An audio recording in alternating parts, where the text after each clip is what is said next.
ওনারা কর্মবিরতি দিয়ে বসে আছে, আমাদের তো বিরতি লেগে গেছে।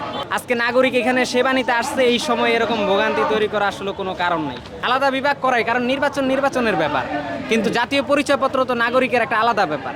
এখন এইটাকে যদি ওনাদের আন্ডারে রাখা নাগরিকের এক কথায় জিম্বিতে রাখে, তাহলে এটা একেবারেই অযৌক্তিক একটা কার্যক্রম, আর এটা আইন বহির্ভূত। আর আমার ক্ষেত্রে তো এটা যেটা যৌক্তিক একটা ভুল, এটার তো নির্বাচন কমিশন কোনো দায়ভার নিবে না। আপনার ভুলের কথা বলছেন, এর আগেও আমরা বিভিন্ন সময় তথ্যে ভুলের। হ্যাঁ, এরকম হয়, কিন্তু ওইটার দায় নির্বাচন কমিশন আসলে নিতে চায় না, বলে কিন্তু নেয় না। আপনার কি মনে হয় যে আলাদা বিভাগ হলে সেটা? হ্যাঁ, অবশ্যই আলাদা বিভাগ হওয়াটাই প্রয়োজন। জাতীয় পরিচয়পত্রের একটা আলাদা বিভাগে থাকবে, নির্বাচন কমিশন সেটার দায়িত্বে একটা পরামর্শক হিসাবে থাকতেই পারে। অনলাইনে সবগুলো সাবমিট করছি কাগজপত্র, কিন্তু তারপরও কেন আমাদেরকে 15 দিনের সময়ের কথা বলে অলরেডি অলমোস্ট 2 মাস আমি ঘুরতেছি এটার পিছনে। তো এখন আমরা কি করব? তো সেই সাভার থেকে আবার আমি এই বউ বাচ্চা নিয়ে এইখানে এভাবে আসলাম। আসার পরে আজকে এখন দেখতেছি এখানে আন্দোলন চলতেছে। এখন ভাই আমার তো ক্লিয়ারেন্স দরকার, আমি দেশের বাইরে যাব, আমার বেশ কিছু ব্যাপার স্যাপার আছে যেগুলো আমার কিছু কারেকশন আছে, বাবার নামে কিছু কারেকশন আছে, কিছু কারেকশন আছে। সো আমার এই কারেকশনটা খুব দ্রুত আমার দরকার। তো এই জন্য এখানে আসছি, আজকে অনুষ্ঠিত, আবার যাবো সাভার, আবার সাভার থেকে এখানে আসবো। হ্যাঁ, মানে এভাবেই চলবে আর কি। এখন সাভার থেকে আসি, দেখি সময় হোক, কথাবার্তা বলি।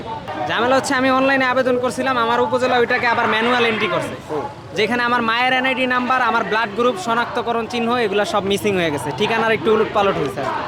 কি জন্য হয়েছে? ওরা এটারে মানে অনলাইনে এন্ট্রি করার পরে এই ভুল হওয়ার কথা না, কিন্তু ওনারা আবার অফিসে নিয়ে এটাকে এন্ট্রি করছে। কারা? এই ইলেকশন কমিশন। হ্যাঁ, এখন এটার দায়িত্ব ওনারা নিবে না, আমাকেই আবার আবেদন করতে হবে। এখন আমি শুধুমাত্র একটা সুপারিশের জন্য আসছি, যে আমি আগের ফর্মটাই আবার জমা দিলে সংশোধনের আবেদন করব, আমার যেহেতু ভোগান্তি না হয়, যেহেতু এটা ইলেকশন কমিশনেরই আর কি সমস্যা, এই জন্য আসছে। এখন ওনারা কর্মবিরতি দিয়ে বসে আছে, আমাদের তো বিরতি লেগে গেছে। আজকে নাগরিক এখানে সেবা নিতে আসছে, এই সময় এরকম ভোগান্তি তৈরি করা আসলে কোনো কারণ নেই, এগুলো অযৌক্তিক। এখন আপনার কি প্রয়োজন, কি কাজে আসলে? প্রয়োজন হচ্ছে এখানে একটা সুপারিশ, যদি এটা কারেকশন করে দেওয়ার উপায় থাকে তাহলে দিবে, কারণ এটা তো কর্তৃপক্ষের ভুল। আমার ফর্ম চেক দিলে এখনো পাবে, যে আবার সম্পূর্ণ ডেটাটা এন্ট্রি আছে, কিন্তু কর্তৃপক্ষ এন্ট্রি করতে ভুল করে ফেলছে। এখন এটা কি কর্তৃপক্ষ কারেকশন করে দিবে? না, দিবে না। এটা নাগরিক হিসাবে আমিই আবার কারেকশনের অ্যাপ্লাই করতে হবে ফি দিয়ে, এই ফিটাও তো ওরা দিবে না এটা।